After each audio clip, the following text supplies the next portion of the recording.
Quando você tem o Espírito Santo na sua vida, você tem o poder de viver a vida de um crente.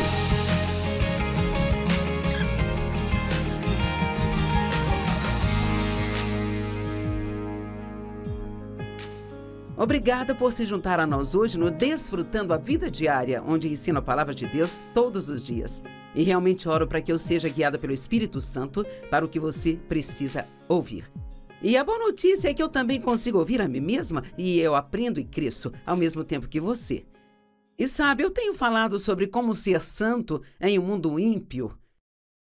É uma série que eu escrevi há 12 anos atrás e realmente senti que eu precisava ir lá e tirar a poeira e pregar novamente, porque estamos definitivamente vivendo no meio de pessoas cada vez mais ímpias o tempo todo. E, ainda assim, como crentes em Cristo, como filhos de Deus, fomos chamados para estar no mundo, mas não ser dele.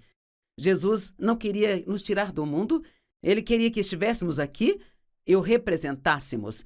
Ele diz que nós somos sal e que somos luz. Sabe, a única coisa que elimina a escuridão é a luz, e o sal dá sabor à comida. Então, se você é o sal da terra, significa que as pessoas devem olhar para você e dizer, cara, você dá sabor a tudo, a maneira como você vive a sua vida torna tudo melhor. Nós somos embaixadores de Deus. Ele está fazendo o seu apelo ao mundo através de nós. Então, nós terminamos ontem falando sobre compromisso e como nós precisamos ter muito cuidado para não comprometermos, porque este é um dos sinais do fim dos tempos. E Satanás trabalha incessantemente tentando nos fazer comprometer. Hoje eu quero falar com você sobre buscar a santidade. Quanto tempo faz desde que você ouviu um bom sermão sobre santidade? Espero que não tenha sido há muito tempo. E eu espero também que seus pastores e líderes estejam ensinando você o que Jesus disse sobre viver uma vida santa, não uma vida legalista, mas de santidade.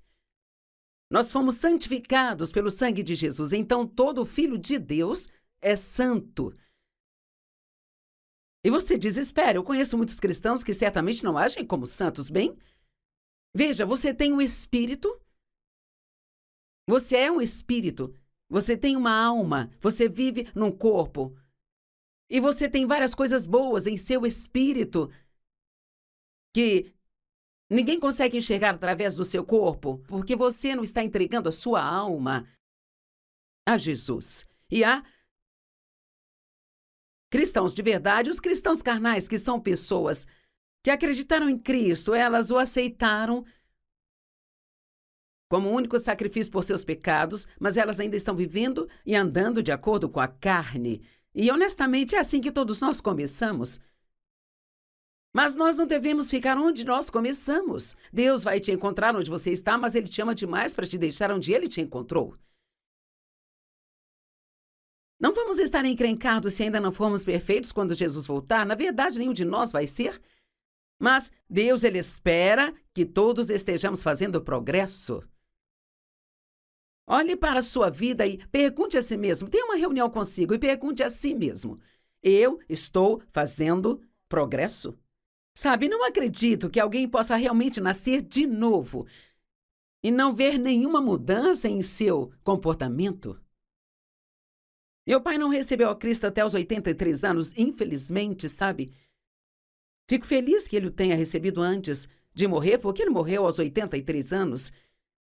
Mas ele foi uma das pessoas mais ruins que você poderia conhecer. Ele tinha uma boca absolutamente suja, sabe? Ele falava todo tipo de palavrão que alguém poderia falar, e eu cresci ouvindo aquilo.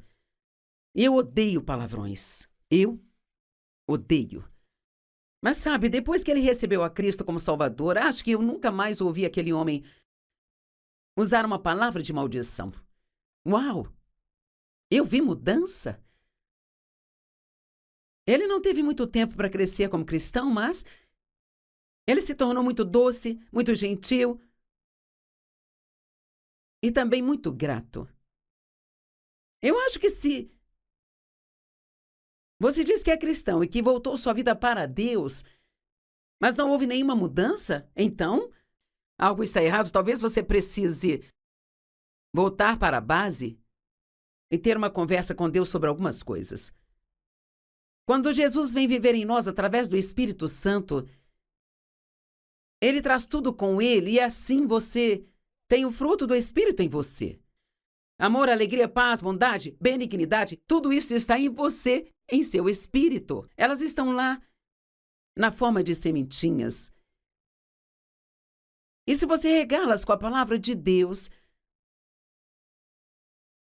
se deixar o sol da justiça brilhar em você, passar tempo com Deus, regar a semente com a água da palavra, elas vão crescer e em breve a sua mente será renovada.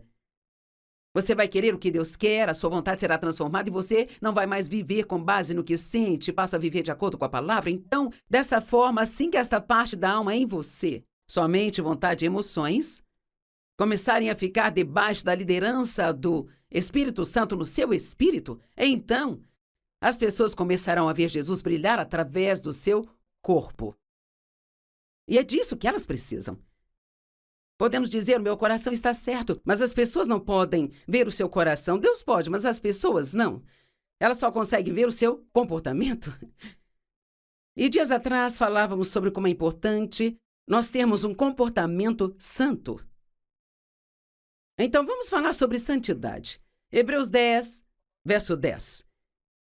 Pelo cumprimento dessa vontade, todos fomos santificados através do sacrifício do corpo de Cristo de uma vez por todas. Agora, ele diz, nós fomos santificados. Bem, se você foi, então você é. 3 versos abaixo, no verso 14, diz algo que pode ser confuso se você realmente não entender como isto funciona.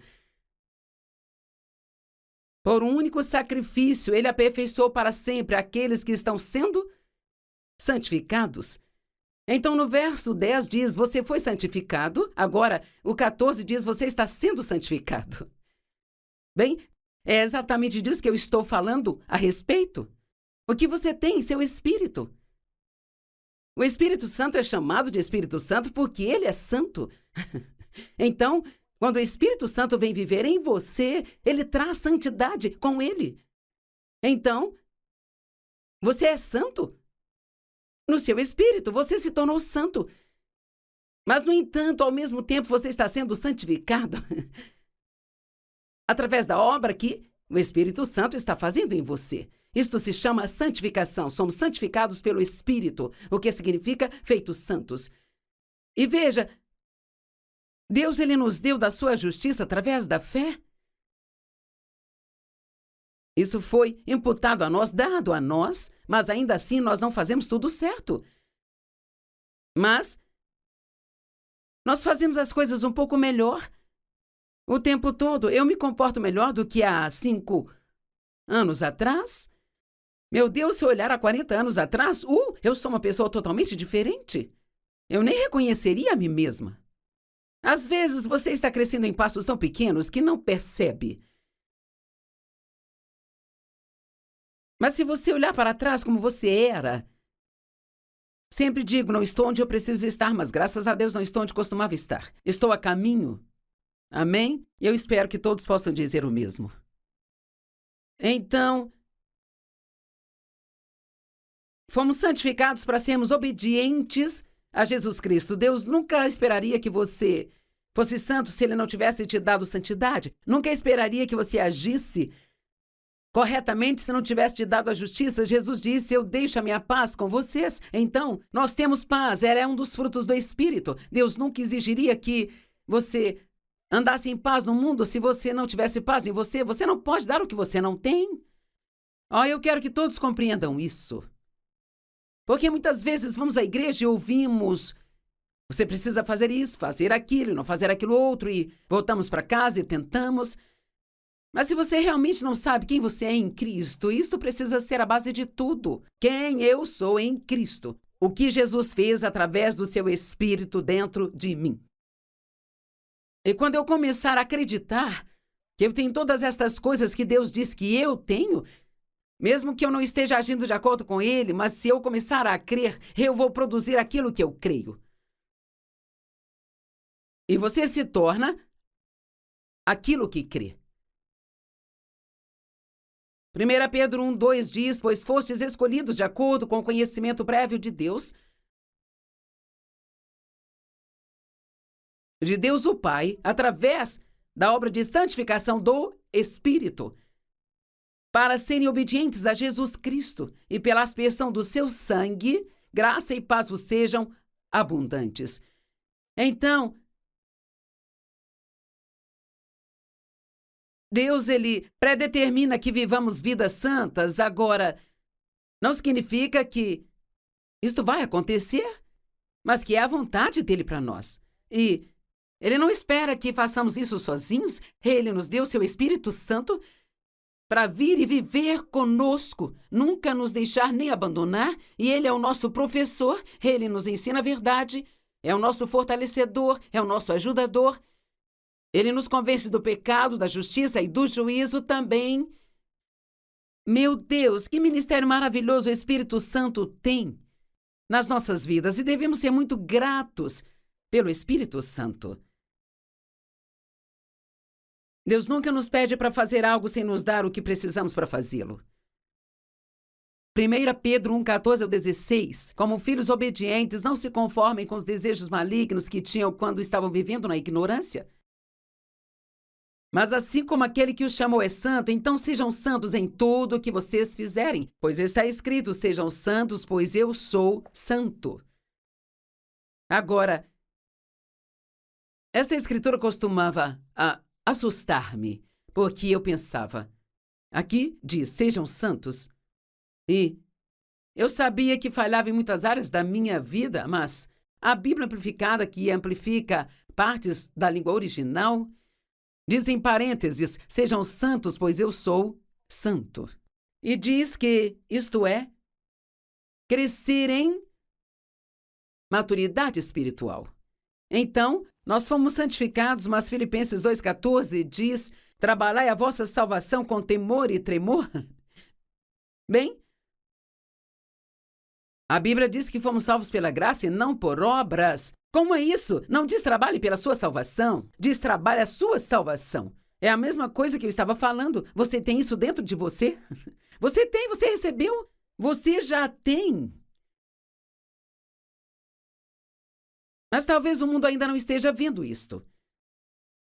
Eu digo, quando você nasce de novo, se é careca, não começa a nascer cabelo. Quando nasce de novo, se você está acima do peso, não perde 50 quilos da noite para o dia e de repente você está com peso perfeito para sua altura. Deus está lá para nos ajudar, Ele não está lá para fazer tudo por nós. Então, você estabelece o objetivo de viver vida santa porque é o que Deus quer de você. Agora ouça isso. Persigam a santidade. Perseguir significa buscar, ir atrás com tudo que você tem.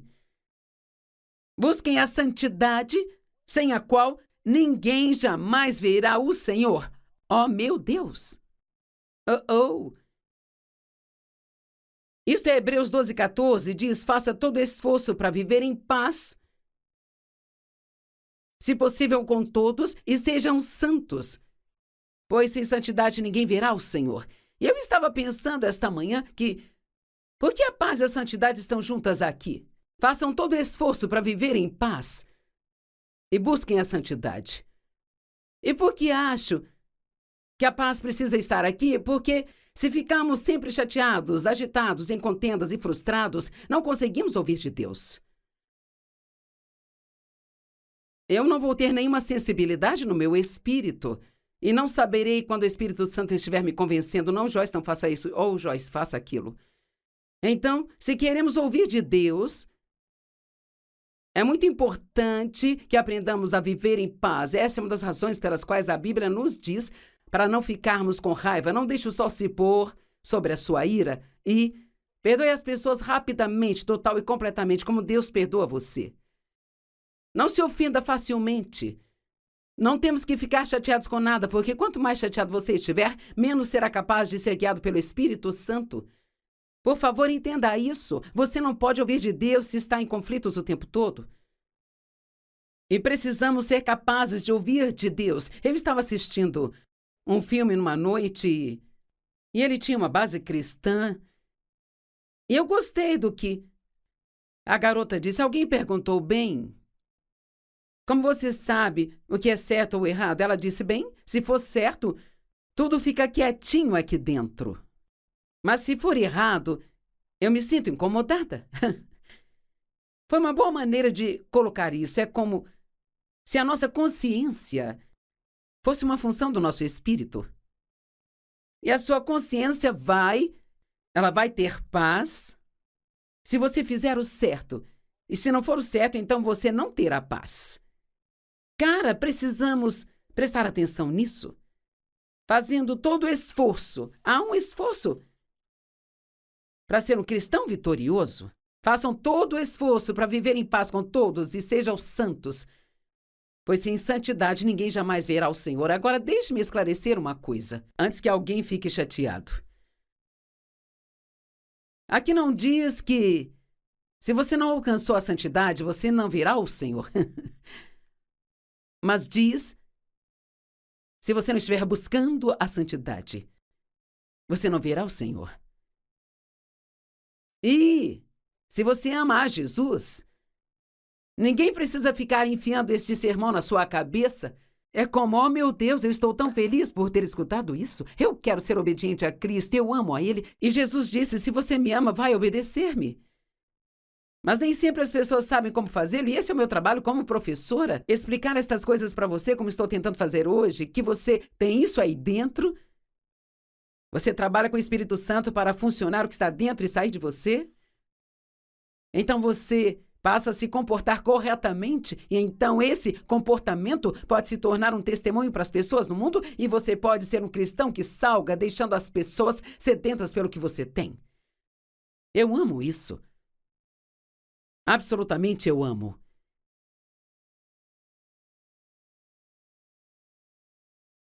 Mas a salvação é pela graça e não por obras. Bem, o livro de Romanos afirma que nenhum homem pode ser justificado ou feito certo com Deus pelas obras, mas apenas pela fé em Cristo. Então, o que isso quer dizer? Bem, a graça justifica o pecador, mas ela não justifica o pecado. E então é aí que muitas pessoas se confundem com a graça.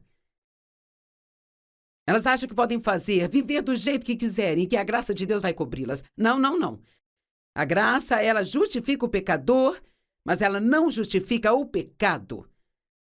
Nós fomos justificados com Deus pela graça de Deus e somos salvos pela graça, mas então ainda temos que trabalhar com o Espírito Santo para fazer um esforço, através da graça que Ele continua a nos dar, para viver o tipo de vida que diz às pessoas: eu sou um filho de Deus.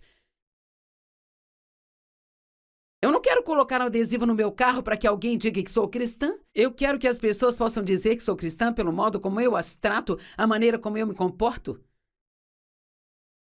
E nem sempre nos comportamos perfeitamente, mas se você maltratar alguém assim que for convencido pelo Espírito Santo de que fez isso, você tem que voltar e dizer: por favor, eu errei na maneira como agi, por favor, perdoe-me. Eu acho que o mundo não espera que sejamos perfeitos, mas espera que sejamos verdadeiros, genuínos e honestos. E Paulo disse: eu não tomo a graça de Deus em vão. Precisamos da graça de Deus para nos ajudar em todas essas áreas da vida. Agora, isto é realmente muito simples. A fé sem obras é morta. Eu tenho fé que Jesus tomou o meu pecado sobre si. Eu creio que Jesus levou todo o meu pecado, Ele absorveu todo o nosso pecado. Ele o levou para Cristo, ou melhor, para a cruz. E Ele matou o poder do pecado sobre você lá na cruz. Ele cumpriu a lei. Ele foi sepultado e 3 dias depois ressuscitou dos mortos e agora está sentado à direita de Deus. E 50 dias depois, no dia de Pentecostes, Deus enviou o Espírito Santo. E as pessoas foram batizadas e cheias com o Espírito Santo. E um novo poder veio sobre elas. Quando você tem o Espírito Santo na sua vida, você tem o poder de viver a vida de um crente. Uau! Talvez você diga que eu estou muito empolgada hoje, sabe? Tiago falou a respeito da fé versus obras. É por isso que eu digo que se você tem fé de verdade, precisa haver obras. Você não pode ter fé de verdade e não mudar. Agora, sabe, antes de eu começar a aprender a palavra de Deus, honestamente eu maltratava as pessoas e nem sabia. Mas eu não posso fazer isso hoje porque eu já aprendi muito da palavra e eu tenho o Espírito Santo em mim e não demora muito para eu descobrir se meu comportamento está errado. Tiago capítulo 2, 14 a 20 diz: de que adianta, irmãos e irmãs, se vocês afirmam ter fé, mas vocês não têm as ações? A fé sozinha pode salvar você? Suponha que um irmão ou irmã estejam sem vestes e comida, e você diz a eles: vão em paz, mantenham-se quentes e bem alimentados. Mas você não faz nada sobre suas necessidades, que venha nisso.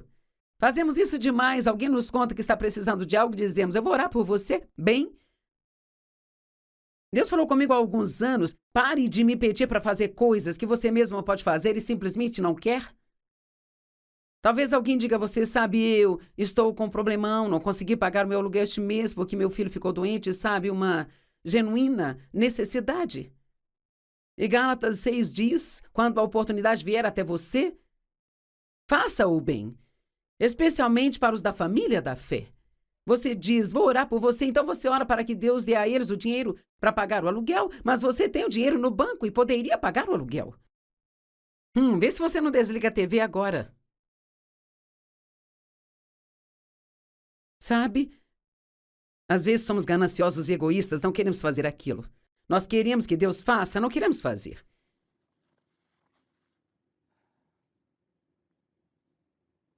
E da mesma maneira, a fé por si só, se não for acompanhada de ações, é morta. Gálatas 5, 6 diz: a fé trabalha pelo amor. O amor é o que dá à fé poder. É saber que Deus o ama e deixar esse amor fluir através de você para outras pessoas. Alguém pode dizer: você tem fé e eu tenho as obras, me mostra sua fé sem obras e eu te mostrarei a minha fé com as minhas obras. Veja, eu posso dizer às pessoas: eu sou cristã, eu sou cristã. Mas sabe, se você é um cristão, você vai produzir frutos cristãos. E não precisará falar isso com ninguém. Sabe, uma laranjeira não. Ou um pessegueiro, ou seja lá o que for, não grita: eu sou um pessegueiro, eu sou um pessegueiro. Eu sei que ele é um pessegueiro porque ele dá pêssegos. Eu sei o que é uma bananeira porque ela produz bananas. E se você produz frutos cristãos santos, as pessoas vão saber que você é filho de Deus pelo seu comportamento. A fé sem obras é morta. Vocês tolos, ele diz. Vocês querem evidências de que a fé sem obras é inútil?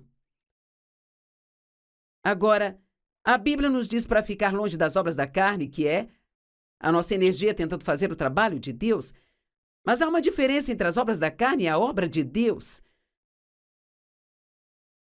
Jesus disse: eu manifestei a tua glória na terra para terminar a obra que me destes para fazer. Eu amo isso, eu quero terminar a obra que Deus me deu para fazer, mas eu não quero viver a minha vida gastando a minha energia tentando fazer o que só Deus pode fazer. William Law, que já morreu há muito tempo, ele escreveu algumas coisas poderosas sobre santidade. É um apelo sério a uma vida devota e santa, foi o que disse William Law. Garantia para nós de que Deus será misericordioso com as nossas fraquezas e enfermidades inevitáveis, que são tanto as falhas assim como os efeitos da ignorância ou da surpresa. No entanto, não temos razão para esperar a mesma misericórdia para com esses pecados, nos quais nós vivemos pela total falta de intenção de evitá-los. Cara, eu gosto disso. Ele disse: se você é ignorante, se você não sabe de nada, Deus vai te livrar. Mas se você sabe das coisas e continua fazendo, aí já é outra história.